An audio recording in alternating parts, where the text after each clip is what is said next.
perilaku sedemikian rupa untuk mempengaruhi, membusuk-busukkan misalkan siapa yang terlibat di dalam kancah pilgub ini. Nah itu juga akan berakibat fatal untuk bisa menerima resikonya. Apalagi dengan informasi yang asal disampaikan lagi untuk opini publik yang salah, nah ini bisa berbahaya.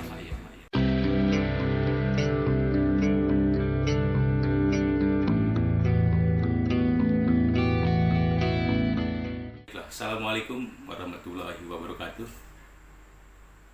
Saya Eka Yusuf, kembali lagi teman-teman menyimak pertama kali di channel perdana, yaitu Doksi, Dokter Komunikasi Channel. Ini saluran pertama yang ada di Indonesia yang dimiliki para dokter komunikasi. Baik, malam ini saya akan menyapa semua kawan-kawan, bagaimana kabarnya? Mudah-mudahan semuanya sehat, alhamdulillah. Dan dimanapun kawan-kawan berada, ini merupakan channel pribadi yang kemudian juga bisa dinikmati atau ditonton oleh seluruh publik atau masyarakat luas yang bisa mencari channel Doksi atau Dokter Komunikasi. Malam ini kiranya saya akan mengangkat salah satu tema yang paling urgent, yang paling menarik di antara serangkaian tema-tema lainnya, yaitu terkait dengan pilkada atau pemilihan kepala daerah. Lebih spesifik lagi akan saya kerucutkan kepada pemilihan bupati dan calon wakil bupati di Kabupaten Karawang. Ini karena konstelasi politiknya di Karawang sudah mulai menghangat, bahkan sudah mulai memanas begitu. Bahkan sudah nampak ini bahwa sudah ada yang disebut dengan perang antar media begitu ya, atau media massa dan juga media sosial dan media online begitu. Ini juga patut dicermati karena memang pertama pilkada ataupun pilbub dan cawabuk ini di Karawang akan berlangsung pada 9 Desember 2020, dan ini hanya tinggal menghitung waktu saja, yang tidak akan lagi lama pesta demokrasi itu dilaksanakan begitu. Baiklah, untuk langsung kepada pokok persoalan pada malam hari ini, saya akan awali dengan ulasan dari sebuah pemberitaan yang muncul tadi sore di salah satu media internasional, tapi juga ini sudah ada yang versi Indonesia, yaitu Time Indonesia. Ini kita lihat ada berita yang muncul terkait dengan pilkada Karawang. Di media online ini,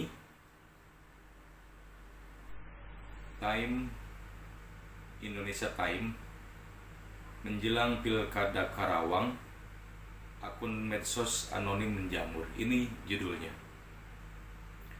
Kemudian subjudulnya itu terjadi saling serang dan saling nyinyir antara pendukung. Ini sudah terjadi di medsos. Karena tadi saya bilang di awal bahwa konstelasi politiknya di Karawang sudah mulai menghangat, bahkan memanas. Lanjut ke pemberitaan selanjutnya di bawah subjudul Karawang Indonesia Time, media sosial menjadi pilihan bagi tim sukses untuk menyampaikan pesan kampanye kepada calon pemilih. Menjelang pemilihan umum kepala daerah pilkada Kabupaten Karawang, akun media sosial anonim menjamur. Masing-masing tim sukses, pasangan calon bupati dan wakil bupati seakan-akan berebut simpati masyarakat melalui media sosial Facebook. Masing-masing akun juga berperan memainkan dan menggiring opini publik sehingga menjadi perhatian warganet. Ini dua paragraf awal. Saya akan mencoba dulu melihat substansi dari paragraf awal. Yang pertama, media sosial menjadi pilihan bagi tim sukses untuk menyampaikan pesan kampanye kepada calon pemilih. Pesan kampanye kira-kira apa yang mau disampaikan? Pilihlah saya, begitu. pilihlah dia atau pilihlah siapa begitu ya. Itu kampanye itu berarti ada ajakan yang secara tidak langsung disampaikan oleh media sosial tadi. Macam-macam begitu ya. Di dalam isi atau konten yang ditampilkan melalui media sosial itu sangat beragam. Apakah itu menunjukkan profil salah seorang kandidat, misalkan dimunculkan secara sedemikian rupa sehingga yang terlihat adalah citra-citra yang positif begitu, atau mungkin juga saling mengejar dan juga saling mengklaim bahwa keberhasilan ini itu adalah milik salah satu calon pasangan, atau juga mungkin ada beberapa media-media yang juga mencoba mendiskreditkan atau black campaign dengan media sosial itu. Terutama yang disorot ini adalah media sosial Facebook begitu ya. Ini terlepas bagaimana ketika pesan-pesan itu dikemas dalam media sosial Facebook. Ini terutama dilakukan menjelang pemilihan umum kepala daerah Kabupaten Karawang.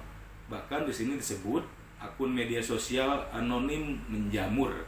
Nah, ini anonim.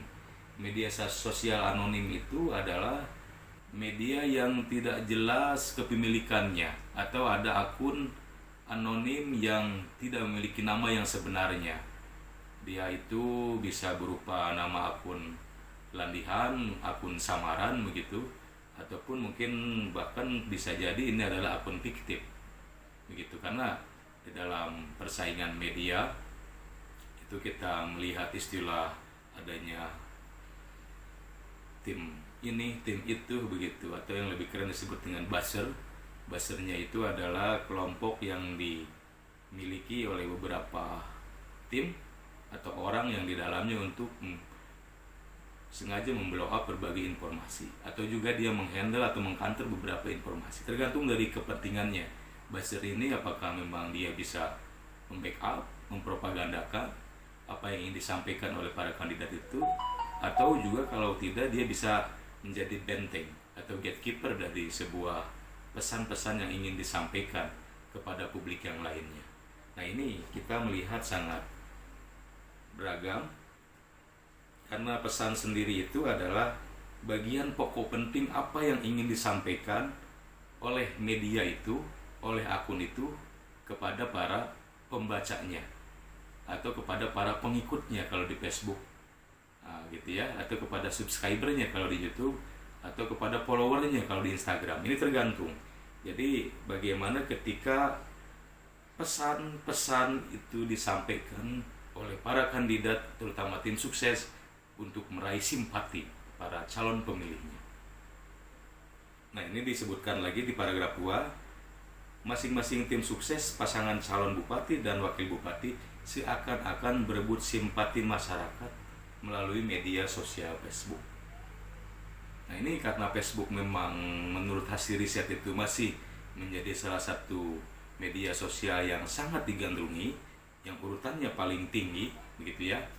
Nah, ini di Karawang juga digunakan Facebook gitu ya.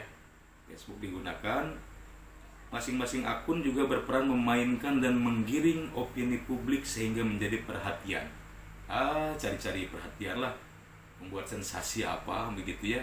Jadi juga sah-sah saja sebenarnya bisa dilakukan begitu, dengan sedemikian rupa bahwa isi atau konten dari Facebook itu dikemas tujuannya satu tadi, meraih simpati gitu ya, karena esensi dari komunikasi adalah untuk meraih simpati, dan setelah simpati kemudian ikut berempati, dan dia bisa melakukan apapun nanti yang diinginkan oleh si para pemilik akun itu, terutama menyangkut pilihannya kepada salah satu calon atau kandidat bupati atau wakil bupati. Nah, ini di sini memainkan peran, digiring opini publik itu sedemikian rupa sehingga kemudian dominasi masyarakat bisa melihat bahwa kecenderungan opini publik yang berkembang ini nanti bisa perlahan mengerucut dan menentukan berpihak kepada salah satu pasangan. Ini bisa dilakukan begitu ya, dan itu memang bisa terjadi di Karawang begitu ya, dan memang sekarang sudah terjadi. Ini dituliskan di paragraf 3 sehingga terjadi keriuhan di media sosial karena terjadi saling serang dan saling nyinyir antara pendukung kandidat yang satu dengan kandidat lainnya melalui media sosial. Biasanya peperangan dalam tanda petik antara pendukung yang satu dengan lainnya terjadi di grup-grup Facebook yang banyak dihuni netizen asal Karawang. Ini karena punya simpati yang sangat luar biasa begitu ya, karena secara proximity bahwa baik secara geografis maupun psikologis orang Karawang itu memang sangat dekat dengan hajat demokrasi ini, hajat pilkada nanti pada Desember mendatang begitu. Dan beredar kabar ada tim kampanye salah satu pasangan calon yang sengaja membayar sekelompok orang atau membayar perorangan bagi yang bersedia membela atau menyerang salah satu kandidat bupati pada pilkada Karawang melalui akun anonim. Nah ini berarti ini pemilik akun yang berarti mau disewa, atau sekelompok orang yang memiliki akun yang mungkin bisa disebut sebagai buzzer tadi atau booster tadi, itu bisa disewa untuk kemudian bisa mengcounter atau mengakomodir bahwa apapun pemberitaannya yang diberitakan oleh di luar kelompoknya, apalagi yang sifatnya negatif, itu mungkin akan di-counter atau di-handle oleh kelompok-kelompok bayaran ini. Nah ini sangat menarik.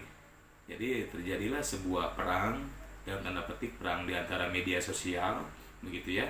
Dan ini bisa terjadi dilakukan oleh kelompok A, kelompok B, kelompok C, karena di sini kita lihat bahwa kalau tidak salah ada 3 pasangan calon yang akan bersaing di dalam pilbub atau cawabub ini, begitu ya. Kita lanjutkan lagi dengan pemberitaan di paragraf berikutnya. Dituliskan bahwa satu rawan gugatan pelanggaran pilkada. Upaya merebut simpati netizen setiap waktu selalu dilakukan akun anonim yang mendukung salah satu pasangan bupati dan wakil bupati Karawang. Ada yang melakukannya dengan cara mengunggah gambar pasangan yang didukung, dan terkadang ada juga yang menuliskan status kelemahan pasangan calon yang tidak didukung, sehingga perang opini seringkali terjadi di dunia maya. Nah, ini pasti perang opini publik begitu, saling mempengaruhi, menghasut sampai kepada black campaign tadi, itu pasti akan terjadi. Dan media sosial ini memang memiliki peran yang sangat cepat di dalam memerankan fungsinya sebagai penyebar informasi kepada masyarakat, begitu ya. Tapi kita tahu bahwa dalam media sosial itu juga semakin informasi itu cepat disampaikan atau didapatkan oleh para pembacanya, kita belum tentu juga meyakini bahwa itu adalah informasi yang sangat betul, yang punya nilai akurasinya, kemudian juga kredibilitasnya, dan dari sisi kualitas informasi yang bisa dipertanggungjawabkan. Pakar komunikasi media Dr. Eka Yusuf MIKOM, ini saya sendiri yang diwawancara oleh Times Indonesia, menilai bahwa permainan akun anonim yang diduga dilakukan tim sukses pasangan calon bupati dan wakil bupati cukup rawan gugatan. Alasannya banyak akun anonim yang statusnya menyinggung tim sukses lawan tetapi tidak dibarengi dengan fakta dan data. Ini bisa terjadi.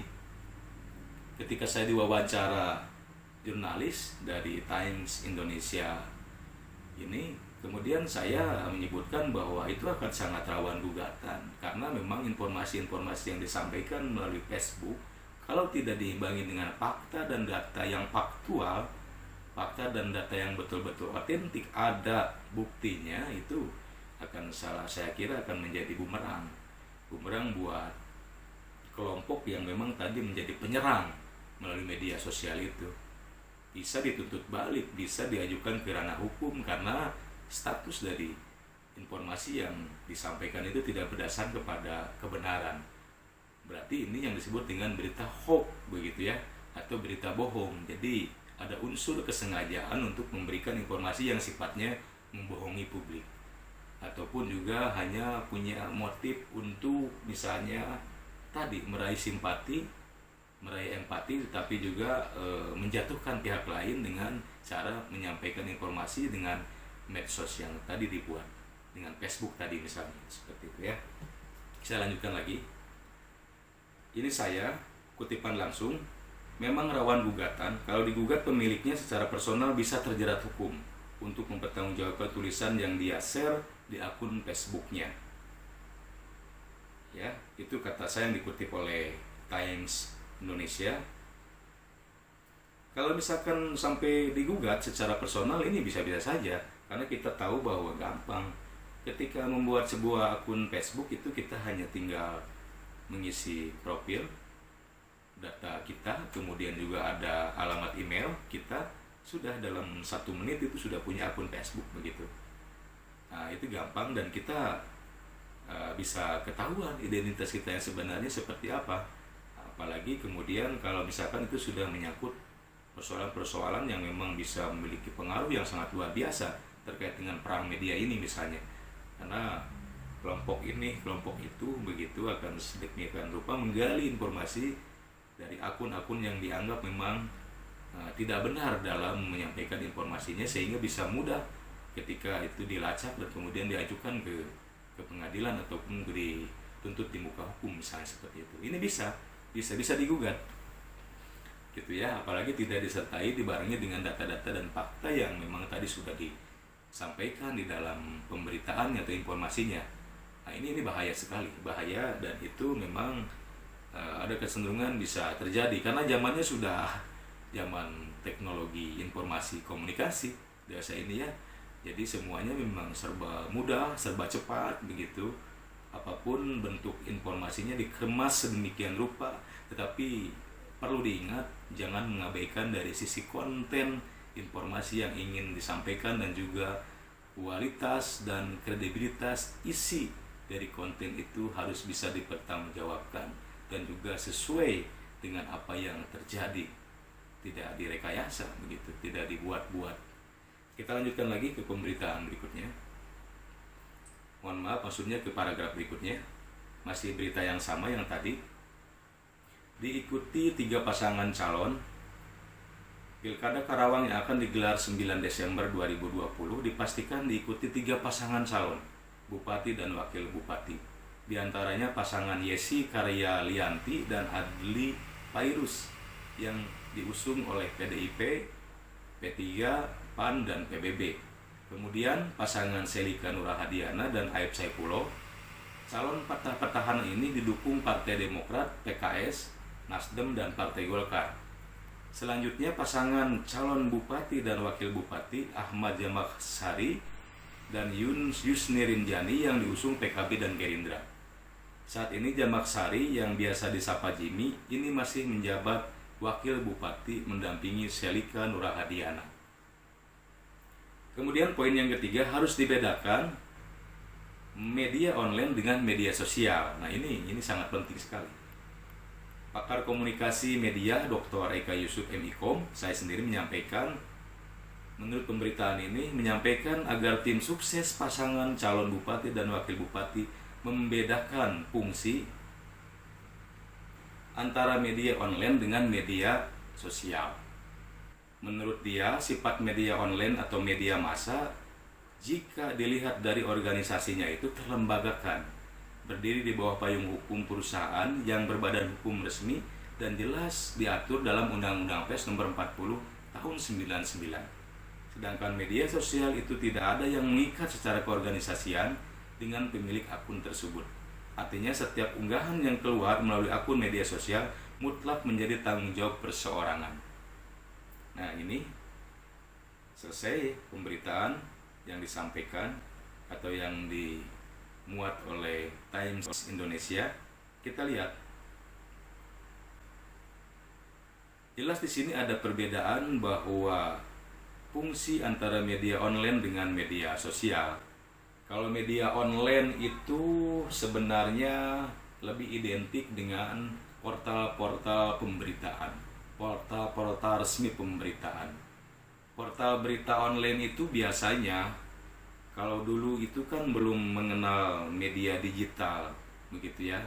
Jadi kecenderungan media-media konvensional, surat kabar harian, surat kabar mingguan, majalah itu ya terbit dicetak begitu. Tetapi pada perkembangannya karena tuntutan zaman dan kebutuhan orang ingin cepat membaca media itu, sehingga terjadilah kemudian apa yang disebut dengan media online. Media online ini sangat spesifik, yaitu kepada portal-portal pemberitaan. Misalnya salah satu surat kabar besar di Jawa Barat, Pikiran Rakyat, itu dia sekarang juga punya yang versi online-nya, begitu ya.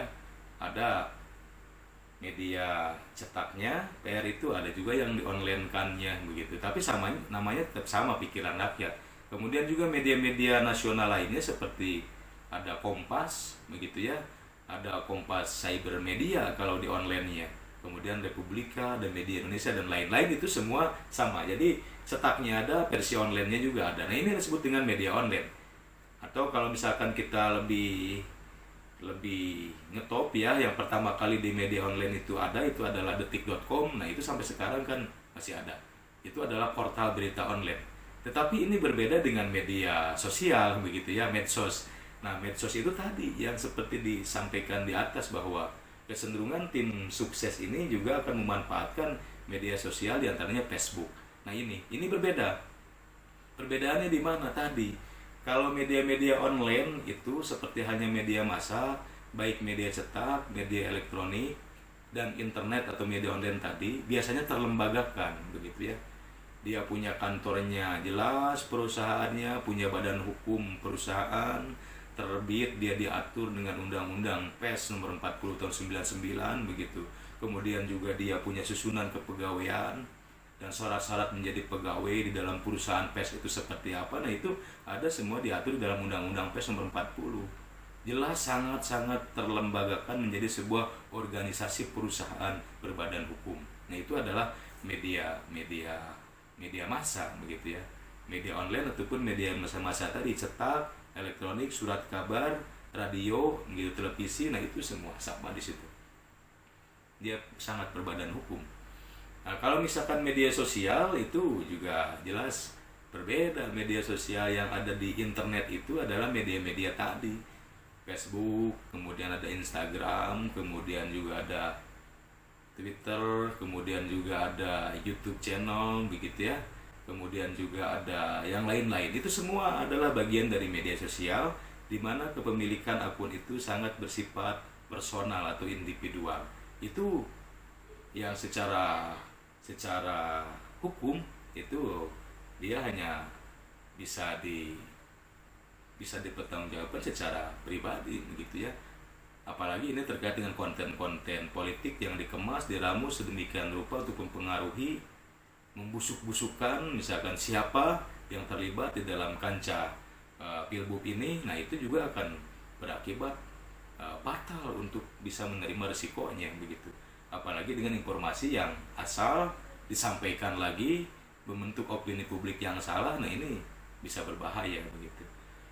Tapi dalam penggunaan media sosial itu ya sah-sah saja, dan itu saya kira memang juga meskipun agak kurang efektif, tetapi itu bisa lebih cepat informasi itu disampaikan, disebarkan kepada seluruh calon pemilih.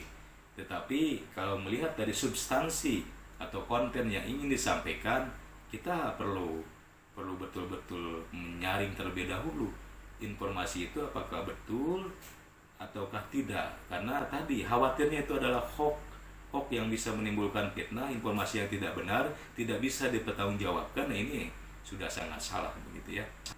Karena kita nanti bisa terprovokasi melalui sebaran informasi yang hoax tadi.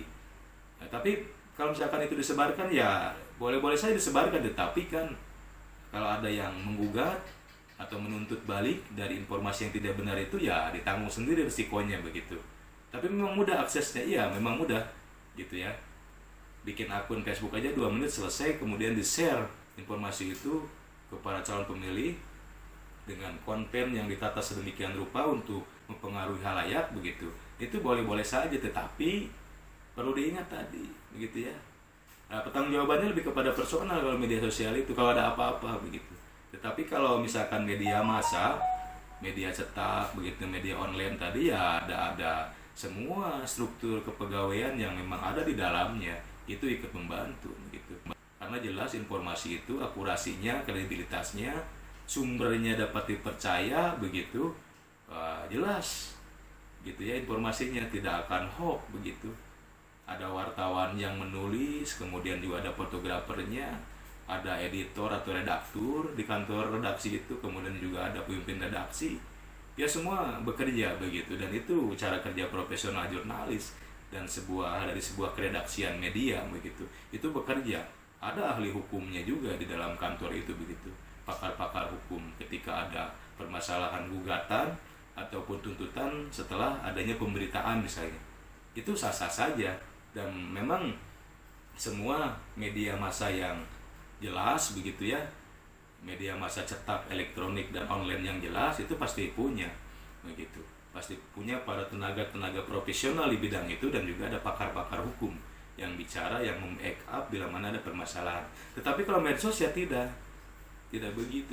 Jadi medsos ya tanggung jawab sendiri saja, Jadi makanya itu saran saya juga kepada semua masyarakat Karawang, kita mesti waspada. Kalau kita mendapat informasi tentang apapun berkaitan dengan calon bupati ataupun juga calon wakil bupati, itu kita harus betul-betul dulu melihat, menyaring seberapa benar informasi yang sudah terlanjur menyebar itu di media sosial. Jangan latah ikut-ikutan kemudian langsung mengirimkan lagi informasi yang kurang akurat tersebut. Nanti kita juga, waduh ini saya dapat kiriman, saya kirim lagi, tapi ternyata tidak jelas begitu sumbernya, apalagi isi informasi yang benarnya tidak jelas. Ini juga sangat berbahaya begitu.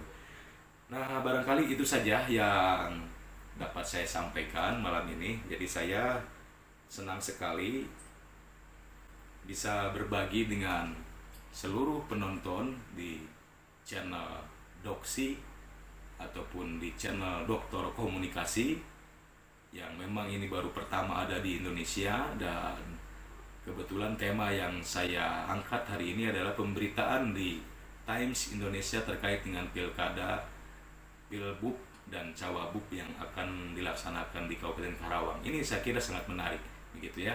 Nanti kita akan ulas lagi pemberitaan terkait dengan masalah atau persiapan pilkada yang akan datang, yang akan diselenggarakan di Karawang. Tentu masih tetap di channel Doksi, Doktor Komunikasi. Jangan lupa ini harus di subscribe channelnya biar terus berkembang, di like dan juga di share. Mudah-mudahan ada manfaatnya. Dan saya akhiri, saya mohon maaf bila ada kesalahan. Salam untuk keluarga semua di rumah. Kita harus sehat, jaga kesehatan, waspada COVID-19, dan semoga kita diberikan kesehatan. Saya Eka Yusuf, mohon maaf sekali lagi. Wassalamualaikum warahmatullahi wabarakatuh.